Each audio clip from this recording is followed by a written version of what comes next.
क्या आप जानते हैं कि जिस सूर्य ने हमें जीवन दिया है, वही सूर्य कभी इस ग्रह से जीवन को खत्म भी कर सकता है? सुनने में ये डरावना लगता है, लेकिन विज्ञान इसे नजरअंदाज नहीं कर सकता। अगले ही साल यानी 2025 में सूर्य का सबसे खतरनाक रूप देखने को मिल सकता है। क्या हमारी सभ्यता इस आपदा से बच पाएगी या हम अंधकार के युग में लौट जाएंगे? आइए इस रहस्यमय और भयावह सफर की शुरुआत करते हैं। सूर्य एक ऐसा तारा जो 500 करोड़ साल पहले जन्मा और जिसका प्रभाव आज तक हमारी पृथ्वी पर है। यह एक विशाल ऊर्जा स्रोत है जिसके बिना जीवन संभव नहीं। पृथ्वी पर जीवन केवल सूर्य और उसकी आदर्श दूरी, जिसे हैबिटेबल जोन कहते हैं, की वजह से पनप सका। लेकिन यही सूर्य, जो ऊर्जा का सबसे बड़ा स्रोत है, कभी भी विनाश का कारण बन सकता है। क्या आपने कभी सोचा है कि जो किरणें हमें ऊर्जा देती हैं, वही कब हमें जला दें? विज्ञान का कहना है कि यह खतरा वास्तविक है।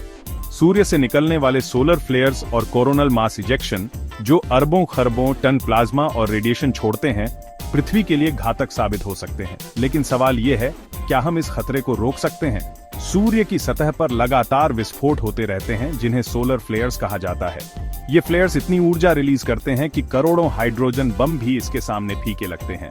ये फ्लेयर्स 3 चरणों में बनते हैं। प्रीकर्सर स्टेज, जहां मैग्नेटिक एनर्जी ट्रिगर होती है। इंपल्सिव स्टेज, जहां पार्टिकल्स करीब करीब लाइट स्पीड तक एक्सीलरेट होते हैं। और डीके स्टेज, जहां धीरे धीरे ये शांत हो जाते हैं। लेकिन इनकी शक्ति इतनी भयावह है कि हमारी पृथ्वी का मैग्नेटिक फील्ड भी इन्हें रोकने में नाकाम हो सकता है। अब जरा सोचिए, अगर सोलर फ्लेयर्स सीधा पृथ्वी पर अटैक करें तो क्या होगा? आपके सभी इलेक्ट्रॉनिक डिवाइस फेल हो जाएंगे।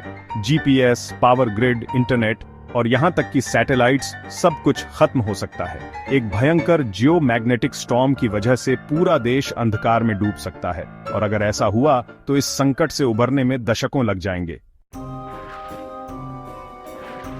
अरे पर रुको, क्या आपने कभी यह सोचा है कि क्या होगा अगर सुपर फ्लेयर पृथ्वी पर आ जाए? ये सोलर फ्लेयर्स से भी हजारों गुना ज्यादा ताकतवर होता है। वैज्ञानिकों का कहना है कि एक सुपर फ्लेयर इतना शक्तिशाली हो सकता है कि वह पृथ्वी के पूरे वातावरण को नष्ट कर दे। इस विनाशकारी इवेंट की संभावना भले ही कम हो, लेकिन इसे नजरअंदाज करना भी हमारी सबसे बड़ी भूल होगी। 2025 संकट का वर्ष। सूर्य हर 11 साल में अपनी सोलर साइकिल पूरी करता है और इस समय वह सोलर मैक्सिमम के दौर में है। इसका मतलब है कि अगले साल सोलर फ्लेयर्स और सीएमई की संभावना सबसे ज्यादा है। 2012 में भी हम एक बड़े सीएमई से बाल बाल बचे थे। अगर उस समय वह पृथ्वी से टकराता तो हमारी पूरी इलेक्ट्रिक प्रणाली ठप हो जाती और रिपेयर करने में 10 से 15 साल लग जाते। लेकिन अब स्थिति और गंभीर हो सकती है, क्योंकि हम आज के युग में पूरी तरह से इलेक्ट्रॉनिक्स पर निर्भर हैं। Internet, smartphone, AI, space mission, सब कुछ खतरे में है। क्या आप बिना इंटरनेट के जीवन की कल्पना कर सकते हैं? शायद नहीं, और यही डरावना है। अब सवाल उठता है कि क्या हम इस खतरे से बच सकते हैं? जी हां, वैज्ञानिक इस पर काम कर रहे हैं। पृथ्वी का मैग्नेटोस्फीयर हमें काफी हद तक बचाता है। इसके अलावा इलेक्ट्रॉनिक ग्रिड्स को समय रहते शटडाउन करना, सैटेलाइट्स को सेफ मोड में डालना और इमरजेंसी रिस्पांस तैयार रखना कुछ ऐसे कदम हैं जो हमारी रक्षा कर सकते हैं। लेकिन यहाँ एक और ट्विस्ट है। क्या होगा अगर सुपर फ्लेयर ने हमला कर दिया? ये 10 की घात 28 जूल एनर्जी रिलीज करेगा। इतनी ताकत कि 100 अरब हाइड्रोजन बम भी इसके सामने कुछ नहीं। पूरी पृथ्वी तबाह हो सकती है। हालांकि वैज्ञानिक मानते हैं कि हमारे जैसे जी टाइप तारे से सुपर फ्लेयर्स की संभावना बेहद कम है। फिर भी खतरा तो बना ही हुआ है। सवाल है, क्या हम अपने सूर्य पर भरोसा कर सकते हैं या हमें खुद को भविष्य के लिए तैयार करना होगा? इस समय हम अपने ग्रह और तारे की दया पर जीवित हैं, लेकिन क्या हम इस संकट से सीख लेंगे और अपनी सभ्यता को बचाने के लिए कदम उठाएंगे?